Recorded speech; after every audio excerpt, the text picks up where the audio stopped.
Hey everybody, welcome to week 2 of our summer course. This week we're going to be moving on from just the introductions and begin discussing more. Um, the topic for the week is responsible language use, so that's what we're going to start discussing. We began discussing that last week with the discussion of slanguage, which is always a really good discussion, and I've appreciated many of the things that you said there. I also appreciated getting to know each of you and getting to know each of you. Look forward to getting to know each of you more over the course of the semester. So this week, you're going to start off with, again, the prepare document. You'll look at on the prepare page to consider what I've got you doing for the week. I want you to read and annotate Toni Morrison's Nobel lecture.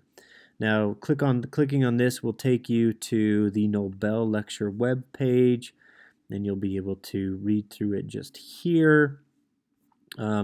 And it's a pretty dense story that she tells. It's a pretty dense narrative. She approaches it in terms of a story, which I think is pretty ingenious. What she does with this, and I discuss that more in a recorded lecture that I have on the narrative structure of Morrison's Nobel lecture. And once I offer in that one specific way of looking at it that can help to understand what she seems to be doing in the Nobel lecture, and that serves as the groundwork for our discussions for the week. Now, while I want you to read through the Nobel lecture, I want you to read and reflect upon the text. You can also follow this link to the recorded lecture. This is we'll Thank you. take you to it on YouTube.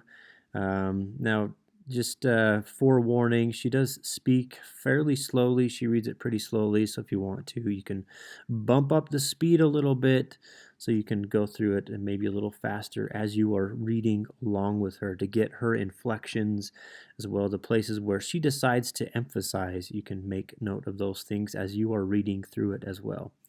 Now, again, that's not a requirement. You can just read it yourself, but yeah, I would encourage you that it's to listen to the recorded lecture as well as you are reading, because that can give you some insight into where she's headed with her speech and what she intends to do with it.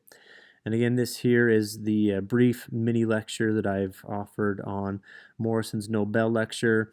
I also want you to review the guidelines for the close reading essay, which is your first major assignment of the semester. It springboards off of the things that we'll be discussing this week in terms of what I call, based off of Morrison's lecture, life-sustaining and unyielding language.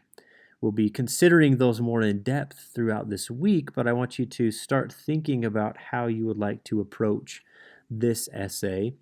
And that also leads into the discussions for the week, which include one on the narrative structure of Toni Morrison's Nobel lecture, where I'll have you look at a few different questions and respond to those questions in terms of the opening frame of Morrison's Nobel lecture, the story she tells at the very beginning, and how that sets up the rest of the text.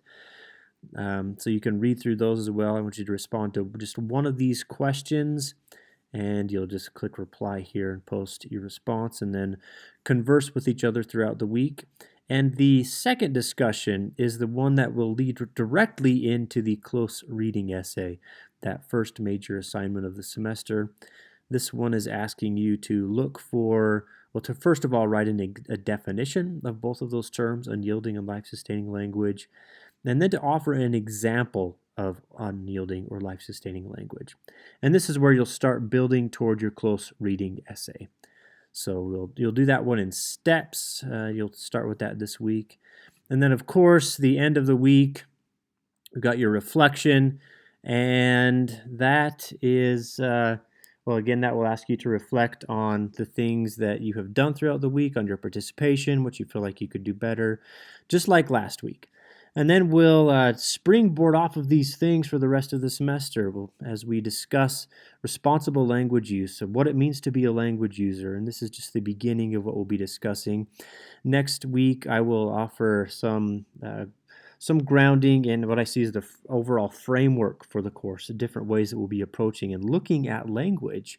So this week, though, I just want you to focus on Morrison's Nobel lecture, because I think it has really powerful things to say about what it means to be a language user, especially in terms of our current, the current state of our civil discourse or the lack thereof in America, what it means to communicate responsibly with one another and to really try to connect with each other through language. Those are important things that I want us to consider throughout this week. So that's my overview for you. If you've got questions, please do feel free to let me know. Either post them in the Week 2 Got Questions discussion board or email me. My inbox is always open.